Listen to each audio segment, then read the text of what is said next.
Hi friends, welcome to రామేశవ channel.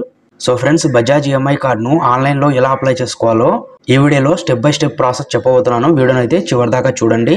So ఈ Bajaj EMI కార్డును చాలా సింపుల్గా కేవలం 2 మినిట్స్లోనే అప్లై చేసుకోవచ్చు. సో ఈ బజాజ్ ఈఎంఐ కార్డు ద్వారా మనం ఈఎంఐలో వస్తువులను తీసుకోవచ్చు అనమాట. సో ఈ బజాజ్ ఈఎంఐ కార్డు సంబంధించి ఎంతైతే లిమిట్ వస్తుందో ఆ లిమిట్ వరకు మనం వాడుకోవచ్చు అనమాట. సో ఫ్రెండ్స్, ఈ వీడియోకి వెళ్లే ముందు మరిన్ని అప్డేట్స్ కొరకు రామేశవ సంబంధించి టెలిగ్రామ్ గ్రూప్ అనేది ఉందన్నమాట. సో ఇంకా గ్రూప్లో జాయిన్ కాని వారు జస్ట్ మీరు టెలిగ్రామ్ యాప్లో రామేశవ అని చెప్పి సెర్చ్ చేస్తేనే రామేశవ గ్రూప్ అనేది చూపిస్తుంది. సో ఫ్రెండ్స్, ముందుగా మీరు ఏం చేస్తారంటే సో ఈ బజాజ్ ఈఎంఐ కార్డు అప్లై సంబంధించి డైరెక్ట్ లింక్ వచ్చేసి ఈ వీడియో కింద డిస్క్రిప్షన్లో అయితే ఇచ్చాను.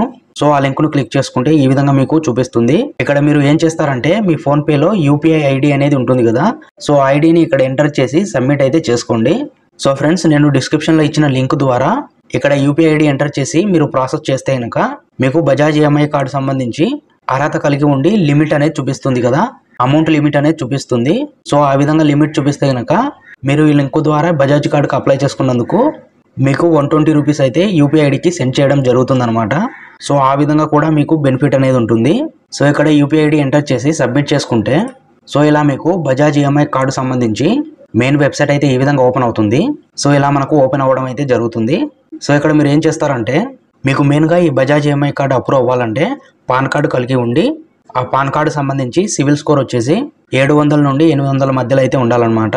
అలాగే గతంలో ఏదైనా లోన్స్ తీసుకొని ఉండి ఓవర్ డ్యూస్ కానీ ఇంకా ఏదైనా రిమార్క్స్ ఉంటే కనుక మీకు ఈ బజాజ్ కార్డు అనేది అప్రూవ్ అవ్వదన్నమాట. సో ఇక్కడ వచ్చేసి ఇక్కడ మొబైల్ నెంబర్ ఎంటర్ చేయమని చూపిస్తుంది కదా, ఇక్కడ మొబైల్ నెంబర్ని ఎంటర్ చేయండి. సో ఇక్కడ గెట్ ఇట్ నౌ ఉంది కదా, దీన్ని క్లిక్ చేయండి.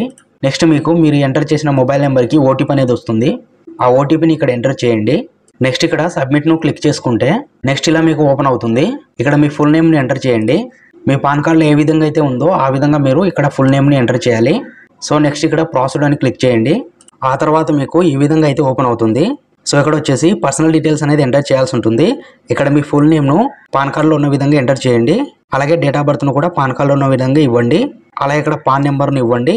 అలాగే మీ అడ్రస్ సంబంధించి పిన్ కోడ్ని ఇక్కడ ఇవ్వండి. సో ఈ డీటెయిల్స్ ఇచ్చాక ఇక్కడ ప్రాసెస్ అని క్లిక్ చేయండి. సో నెక్స్ట్ మీకు ఎలిజిబిలిటీ ఉంటే కనుక మీకు ఈ బజాజ్ ఈఎంఐ కార్డు సంబంధించి లిమిట్ అనేది చూపిస్తుంది అనమాట. సో కంగ్రాచులేషన్స్ అని చెప్పి మీకు లిమిట్ అనేది చూపిస్తుంది. సో అలా మీకు లిమిట్ చూపిస్తేనే మీకు ఈ బజాజ్ ఈఎంఐ కార్డు అనేది అప్రూవ్ అయినట్టు అనమాట. సో నాకైతే కనుక ఈ విధంగా వీఆర్ అనేబుల్ టు అని చెప్పి రావడం జరిగింది. అంటే నేను ఎలిజిబుల్ అవ్వలేదు. ప్రజెంట్ నాకు సంబంధించి అయితే పాన్ కార్డ్ సంబంధించి సిబిల్ స్కోర్ ప్రాబ్లం ఉందన్నమాట. అందుకే నాకు లిమిట్ అనేది చూపించలేదు. సో మీకు ఇక్కడ లిమిట్ అనేది చూపిస్తే కనుక మీరు నెక్స్ట్ ఈ కార్డుకు సంబంధించి కేవైసీ ప్రాసెస్ అయితే చేయాల్సి ఉంటుంది. ఆ తర్వాత కార్డు యాక్టివేషన్ అయితే చేసుకోవాలి. సో కార్డు యాక్టివేషన్ కు మీకు అమౌంట్ అనేది చూపిస్తుంది. ఒక 300 వరకు అయితే మీకు కార్డు ఫీ ఉంటుంది. సో ఆ ప్రాసెస్ మీరు ఇక్కడే చేసుకుంటామంటే చేసుకోవచ్చు. ఒకవేళ లేదు అనుకుంటే కనుక మీరు ఏదైనా వస్తువులను ఈఎంఐలో కొనాలనుకుంటుంటే మీకు దగ్గరలో ఉండే స్టోర్కి అయితే వెళ్ళండి.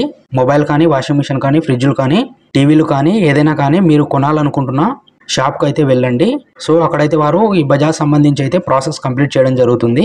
డౌన్ పేమెంట్ పే చేస్తే కనుక ఈఎంఐలో మీకు వస్తువులు అనేవి వస్తాయి. ఆ తర్వాత మీరు మంత్లీ ఈఎంఐ ద్వారా పే చేయాల్సి ఉంటుంది. ఆ షాప్ వారే మీకు ఈ బజాజ్ కార్డుకు సంబంధించి కార్డు యాక్టివేషన్ ప్రాసెస్ కూడా వాళ్ళే కంప్లీట్ చేయడం జరుగుతుందన్నమాట.